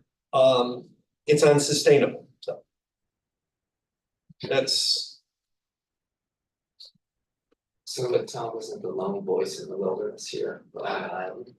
I'll echo those sentiments, and I think we had a bit of one-on-one review of this, and if I recall correctly, your budget assumed a 7% increase in healthcare costs, and now it's basically gonna be 9.5%. Yeah. Due to our continued provision of coverage of the GLP-1 drugs, right? Is that accurate? Yes, while that's not the only reason that claims are up, if that was to be eliminated this year, then we would have been, right at budget, basically. And I remember noodling out what that was in real dollar terms. What is that in real dollar terms between the 7 or so and the 9.5%? Switching forms here, just to answer that question, just so I can switch screens to about EBF. You're right, the state model assumes a 30% relationship between benefit to salary. While this is inclusive of all benefits, including retirements and things like that, the state model had us at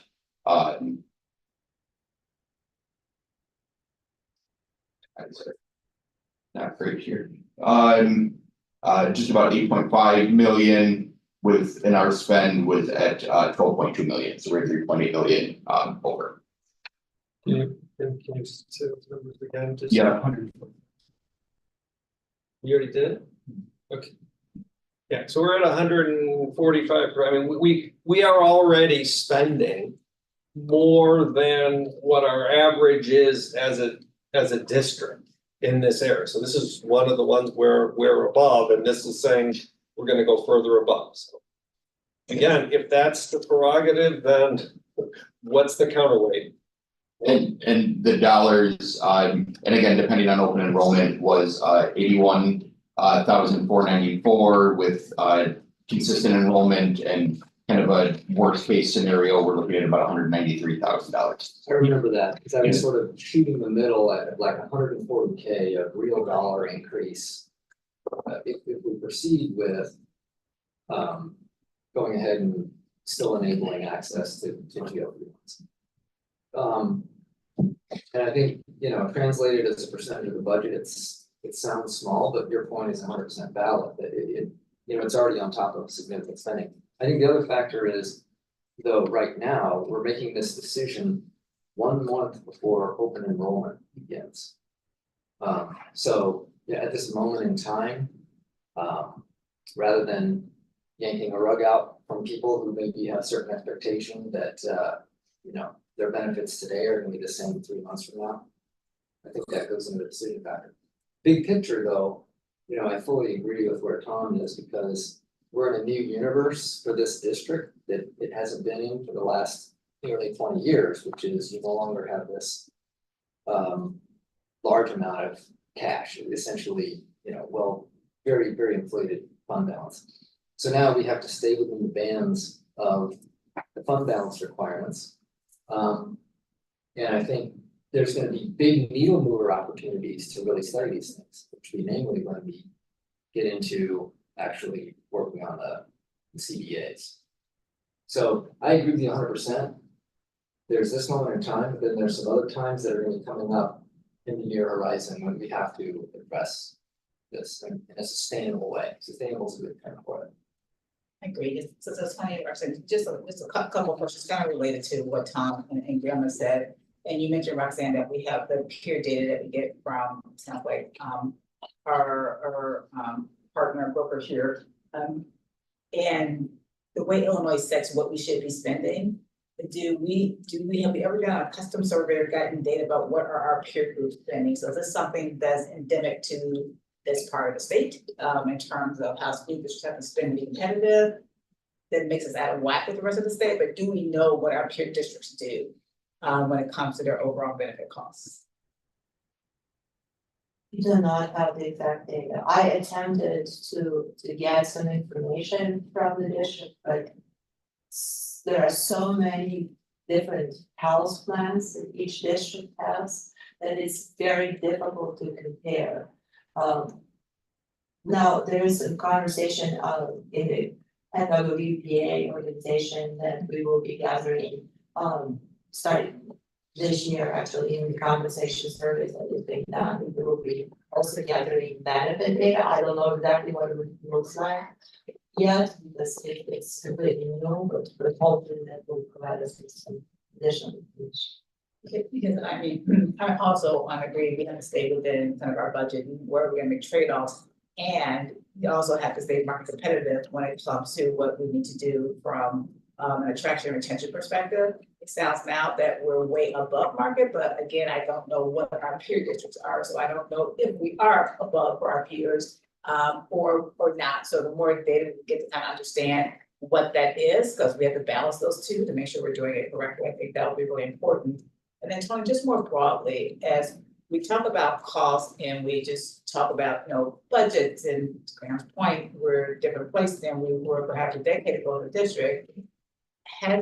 Have we done any efforts or information around just financial acumen for our employees and staff? Just understanding how things work, where money comes from, what money we have, what we don't, how we do about cost. But have we done anything or thought about anything that would just help? Because I do believe it's really important to keep people informed and to be able to help them understand how we budget and why we budget and why certain things we can and can't do. But just that there's not an endless supply of dollars to be able to do what perhaps people think needs to be done. On a purely, how money works 101, I am not certain, but my office does not provide that. I don't know if that's something that, we do have employee assistance programs that are available for people that need the help, but I don't know how proactive that training is. I can say that, a lot of the concerns that the board is echoing, were echoed through our insurance committee. That we do have a new fund balance policy. Fund balances aren't going to be at the levels they were, and we need to not just think about a single year, but how does it impact us 3 to 5 years down the road, and then further beyond that. I can say that on the committee level, they're very dialed in to these meetings, so they seemed aware of growing costs in several areas, and I think that is where a lot of them were looking, and some different ideas were thrown out, both in cost reduction or revenue increasing, to help close the gap. And it was I'd say a productive conversation for the long term, but I don't think the committee as a whole felt comfortable, making the change that would need to be made to the GLP-1s this year to get us to exactly to budget. I completely understand that. I have to admit, it would be pulling up people to do something at this late date. But I think from a standpoint of where the district needs to go financially, or district is going financially, a culture shift around employees understanding about the budgets and about how we spend and costs and how that impacts decisions that are getting made. I think it's something important to be able to do. I think they fully understand the need to do something with the plan, but unfortunately there is like a competing fear what it does to their total compensation, especially for the board staff. We have members of the committee who expressed that I see a total reduction to the total compensation. And if now there is like this co-insurance, then it means that I need to come up, let's say, for a service that is $1,000, and if the co-insurance goes to 20%, then I have to come up with $200 out of my paycheck, and I live from paycheck to paycheck. So it's a fine balance where we need to be financially sustainable, but also mindful of what impact it has on the employee.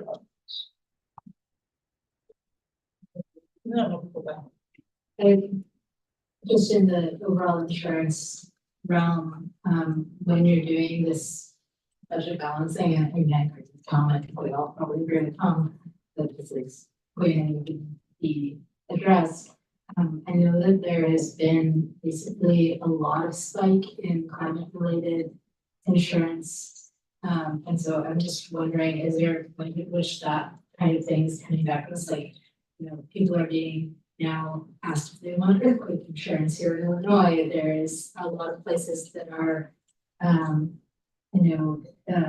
either removing or charging much more for various weather-related insurances, hurricane, tornado, et cetera. And I don't know if any of that is affecting us yet, or if it's likely to. I guess I'm just saying, like, We when would, does that get factored into the budget?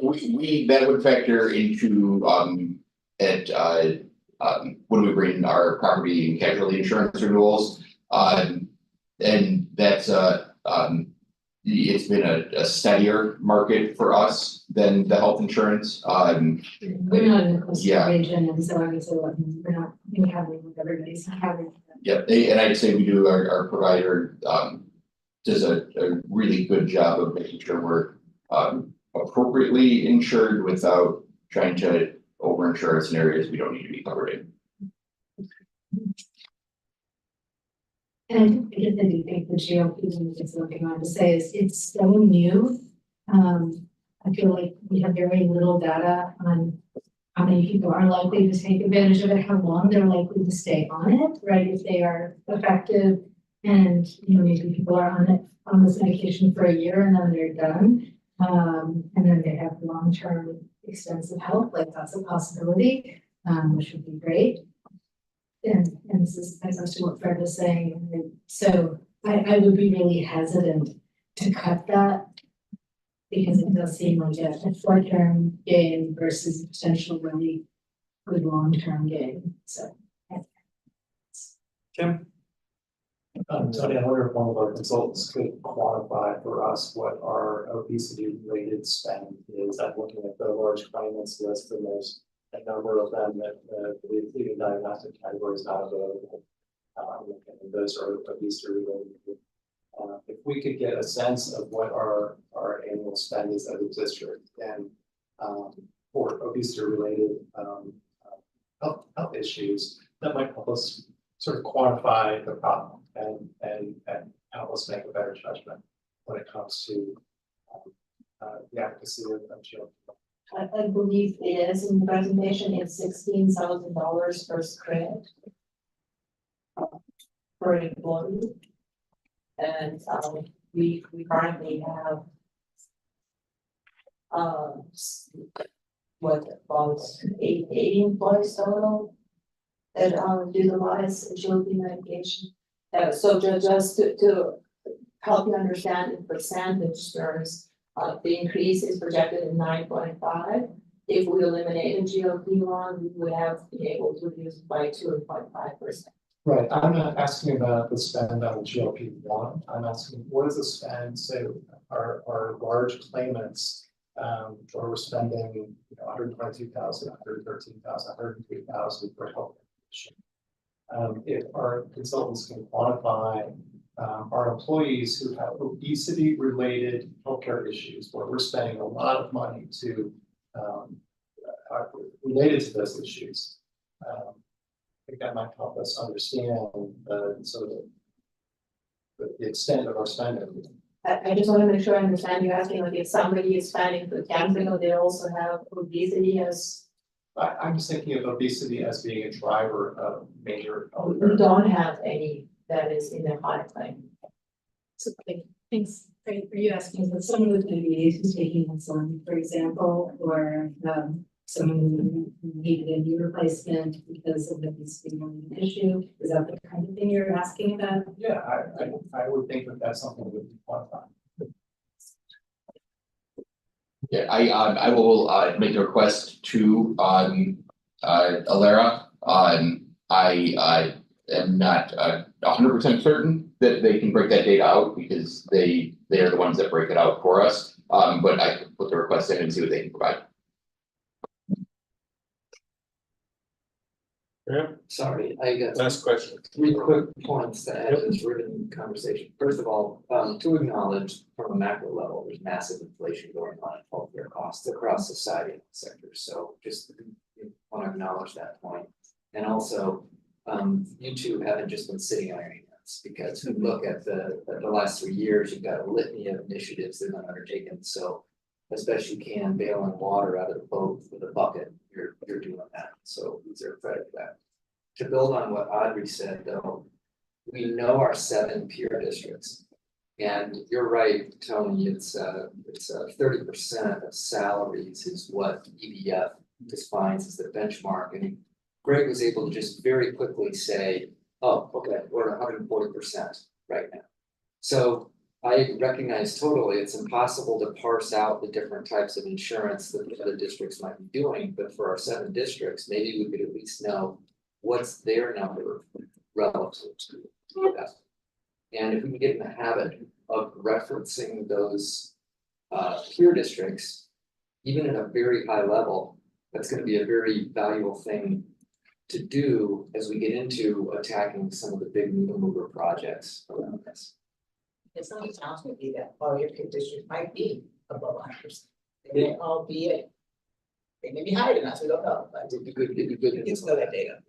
And that data has, when we had negotiations, we pulled that data as best you can. I mean, it is not, you just buy the data, right? It's not go to, data.com, but you can mine enough to get a sense. And it's very inconsistent. I mean, there's a lot of all over the place type stuff. It's not tight ranged, I'll put it that way. It's Roxana said, if they're going to, if one of the surveys can start adding some of that data, then maybe source. That would be That's sort of fantastic. that should get. We can understand. All right, so the action here is that this will come in 2 weeks. And in terms of any questions and follow-ups, Yeah, what I kind of hear from the conversation is the follow-up related to the gist of this conversation is, Graham, I think you put it, I think pretty clearly, is it's a longer game than the current decision in front of us at the moment. That's what we're hearing anyway. So, but this will be back before the board in 2 weeks. okay, thank you. We are ready to shift into our policy section. And we've already hit the naming recognition, so the open item or the next item is policies for first read. So are there any questions or discussion on the policies so presented? And Dr. Johnson, is there any kind of an intro that you would want to share? There is to call our eyes to something because it's a Christmas tree. It's red, it's green. That's right. No, I don't really have much. A lot of clarifying language. Yeah. A lot of clarifying language. I fixed clarify that. And it's all because of shifts in the law, and so cross references and specific language of the policy is catching up with that. In fact, one of the policies, it's the Title IX grievance procedure, has undergone significant revision as far as the legal guidance is concerned, and so our attorneys recommended a significant revision of that piece, which is the last item on here. But again, this is just for first read. This is for an initial review. Yeah. And we'll bring this back in 2 weeks for second and vote. Yeah, I just, when there are as many changes as this, There's no big kind of hard thing to, underneath the surface. gauge, but all it takes is a couple, legislative changes and they have to get out the red pen and go to town. So that's the way I read it, but my read's not always good. No, the committee said the same thing. Our committee met several weeks ago on this, and there was one question about that Title IX piece that wasn't quite done because we were waiting on the language from our attorney. So now that this is in here, but there was nothing in there that the committee thought was, this is a significant flag. Okay. Then we will move that towards the next 2 weeks. Correct. For second read. Correct. And I see some folks looking to pick up their bags because they're the non-governance folks. Huh? What do you think about governance? Huh? We're out here. Huh? We have items in special that keep Roxanne and Tony here, but. Governance might be a good name for a cereal, but okay, so for board governance, the main topic that we have is 2 weeks ago. Was it 2 weeks ago? Yep. I said that the goals as presented were final unless people came forth with any specific changes to the goals. So, Lisa, have you received any changes to the goals? Nope. Okay. I have one, which is, on page 1 of 2. Oh, sorry. Which Facilities and finance. Mm-hmm. My input is I am happy with these goals with the exception of the dates. Okay, because and it's just making sure we have the dates good. So I am not a big fan of going back in time. So I would say that February 2024. Yeah. Might want to be 2025. How's that? There was that one, and then the other one I had, this is more for those who were more intimate in putting together. Oops, I lost it. The ones on the school environment. I'm fine with the dates, but I would just put the year there. Okay. I mean, it says 11/1/11 question mark. I think, those dates, the other one that I had concerns on dates is I have it in my notes of it. I have questions about those, Tom, if I may. Yeah. I have questions about another one as well. They're all in the same category about dates. Is it okay for me to interrupt? Or are you going to continue with your? Yeah, because I was looking for another one that I had noted and I'm drawing it. The conversations that we've had before have been about the intersection of these and I think the preliminary statement at the top of the goal, so that we're capturing it, then we want this to align and sync up with areas. In some ways, the board is kind of putting their thumb on the scale for some of the things we're working on as a school. The November 1st date for assessing school safety and preparedness, enhancing safety and perceptions, I think maybe not at the board table, but there needs to be a conversation about what exactly that means. So,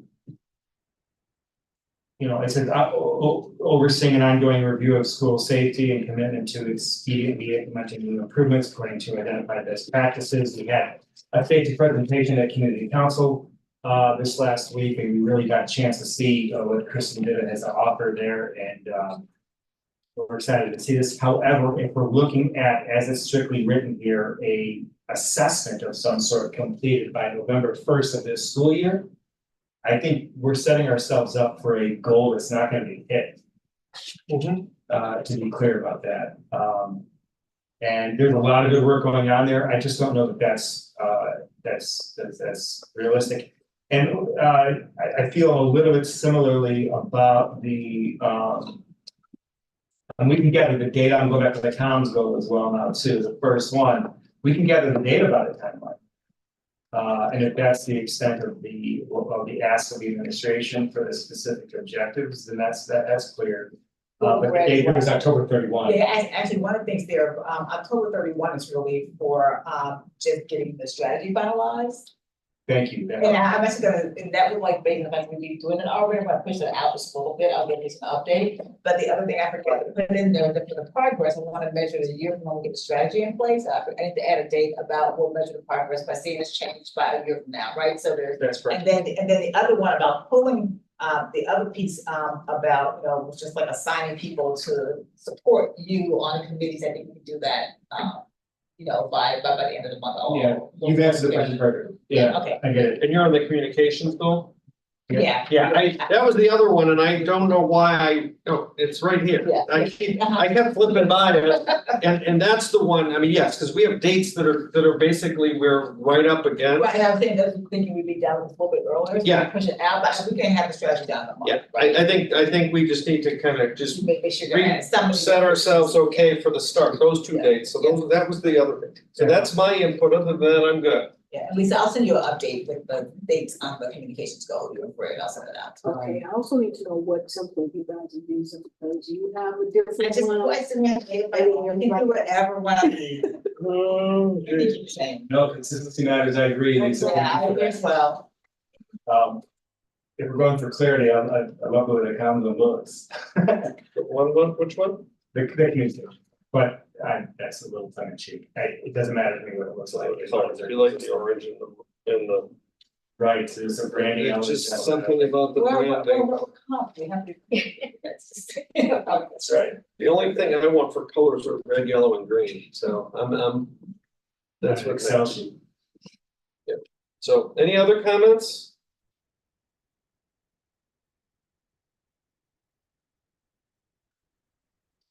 Okay, any other topics in the government's realm?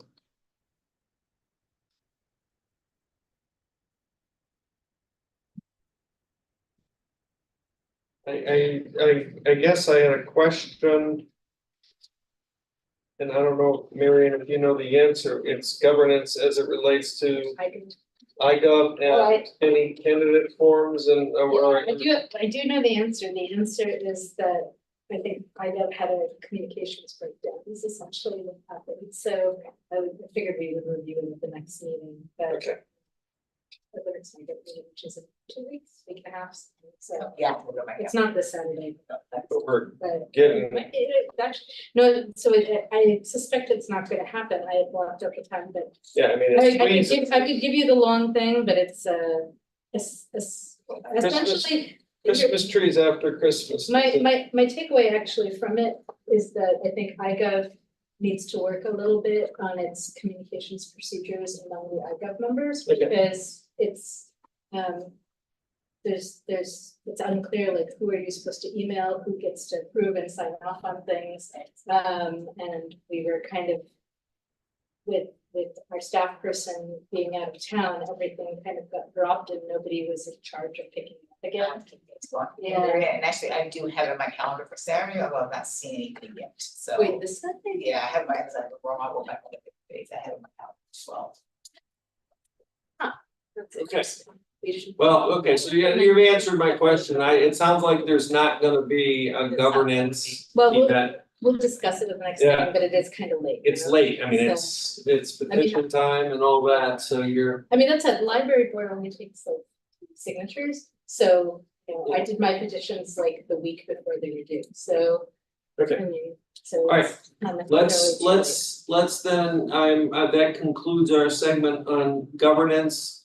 And we have any future agenda items to bring forth? Fred? Yeah, I've had a couple speak to me about our fleet of minibuses and the problems that we continue to have in terms of operations and errors, everything else. I guess yesterday one was left, was not able to return from the sales schools or something.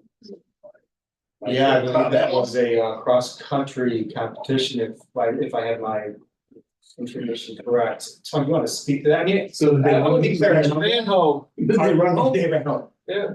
The goal of, I want to be clear, we're okay to do this. The future agenda item is not really. Yeah, we're not here to solve anything. You're off, So- you wanna bring forth a topic. Right, That- I wanna know what we're doing, what Big deal. our district's concept of having a program of these minibuses are and how we execute. Okay. Thank you for that information. We'll get information about one way or the other, but we'll go through a process. For future. It's an important topic and it's a problem, so thanks for bringing it up. All right, others? Okay, hearing none, I move to adjourn the committee of the whole meeting at 9:30 PM and ask for a second. Second. Seconds. All in favor? Aye. All opposed? We are adjourned and we are now into our special meeting. Like, cheat sheet out for this one.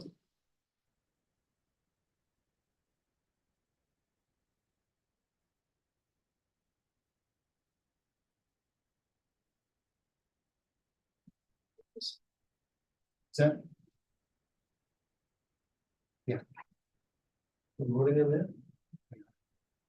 that's for the field, is that? Tony will come up and give an introduction. Okay, yeah, I'm scratching my head. Okay. I called to order the special board meeting at 9:31 PM on Thursday, 10/10/24 in the boardroom and asked for a roll call. Dr. Livingston, Present? Ms. Williams Lee. Here. Mr. Brisbane. Here. Dr. Maharaj. Here. Mr. Brownless. Here. Mr. Arkin. I am here. And Mr. Kowski. Here. We have any public comment? None. We move to our action items and of which 3 are on the table. First, I move to approve the personnel recommendation, including new hires, assignment changes, transfers, resignations, and releases. Second. And is there any discussion or questions? Roll call, please. Ms. Williams Lee. Yes. Dr. Livingston. Yes. Mr. Brisbane. Yes. Mr. Arkin. Yes. Dr. Maharaj. Yes. Mr. Brownless. Yes. And Mr. Kowski. Yes. Our second item is, I move to approve the motion to direct legal counsel to prepare the written step 4 decision as discussed in closed session. Second. Discussion. Roll call. Mr. Arkin. Yes. Ms. Williams Lee. Yes. Dr. Livingston. Yes. Dr. Maharaj. Yes. Mr. Brownless. Yeah. Mr. Brisbane. Yes. And Mr. Kowski. Yes. And lastly, I move to approve the additional scope for the Verigy Guaranteed Energy Savings Contract at a guaranteed maximum cost of $1,953,310. Second. And discussion. Let's have Tony, would you mind giving a high level overview of this one? Sure. Reminder of this other context and so on and so forth. We, as we've talked about the work for the geothermal wells, it was, when it was presented, we talked about the need for the new drainage system and the turf to go onto the athletic fields. I know that was discussed. There's a link in the board packet to the April 25th meeting when the contract was approved, and that was referenced, but it's been referenced several times in the past. We did not initially include it in the contract scope for Verigy. We were investigating if it would be more cost effective for the district to self-manage this work moving forward, or it's something that could be added in the future. Verigy's numbers were really tight on this. We were getting the same quotes back from a lot of these companies because it's cooperative purchase. So the pricing is pretty much set. But what was discovered throughout the process was you get to the soil leveling. When you drive the heavy machinery over to level the soil to lay the turf down. If that is included in Verigy's contract, we have one company managing the entirety of that work. It helps from a schedule standpoint, but most importantly, it protects the warranties of the geothermal wells. If a well is to go bad, a manufacturer can't turn around and say, oh no, you know what, like the district damaged that when they were driving this heavy machine over the geothermal wells themselves. So because of that, what we're looking to do is add Verigy this to the Verigy contract so they can then be the project managers for the contract itself. The reason we brought this back forward for a vote tonight as opposed to in 2 weeks are because of the drainage system being included, Verigy will need to make an amendment to their permit for the drainage. And this gives us a 2-week jumpstart on that to hopefully start this process a little bit quicker and help with the schedule.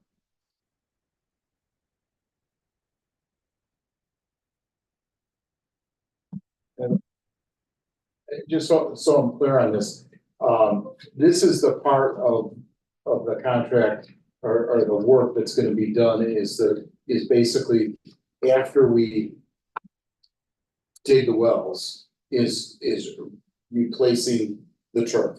Yes, the new drainage under the field and then replacing the turf. Okay, so what, in terms of the scope of this, because we've already approved the wells and everything.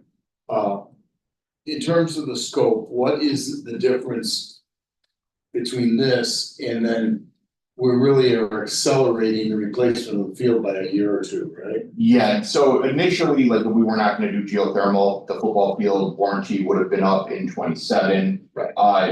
There's based on whether you look at 4 to 6% is your cost escalator between 25 and 27. Between $150,000 and $241,000 is the savings by moving this forward and doing this.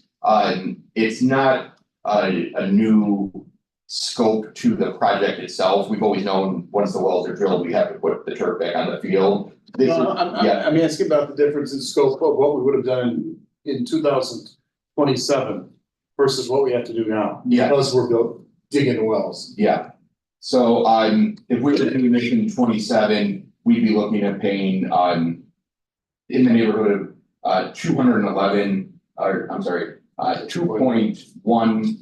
million to $2.2 million for 27.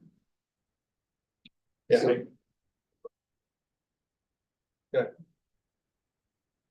Okay, so when you said Verigy's numbers were tight, what do you mean by the word tight?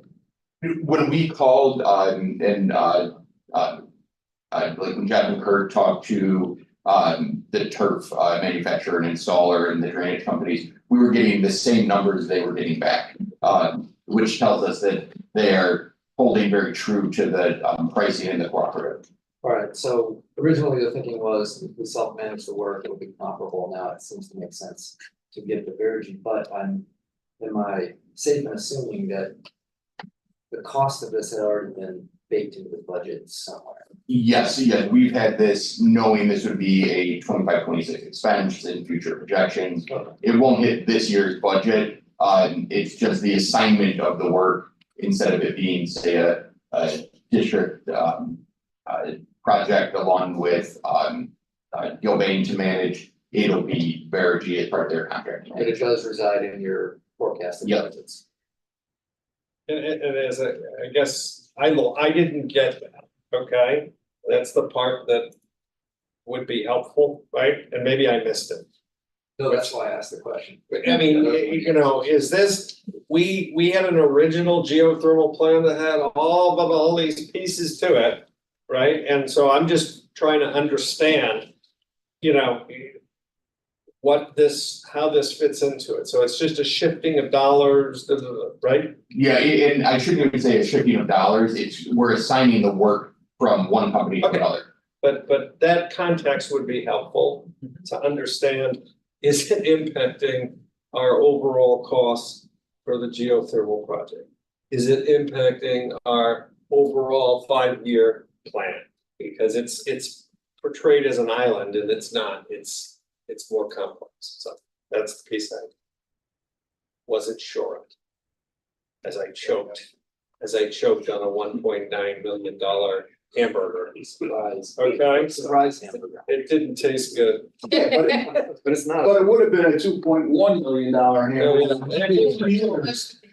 Okay, all right. Saving the value right now. Thank you. All right, so that's the context. All right, any other, let's go, so we need to vote on this puppy, I guess. So hearing no further discussion, I ask for a roll call, please. Dr. Livingston, Yes. Ms. Williams-Lee, Yes. Mr. Briscoe, Yes. Dr. Maharaj, Yes. Mr. Barnhouse, Yes. Mr. Arkin, Yes. And Mr. Kowski. Chokingly, yes. Over my head. Okay, I move to adjourn the special meeting at 9:41 PM. Second? All in favor? Aye.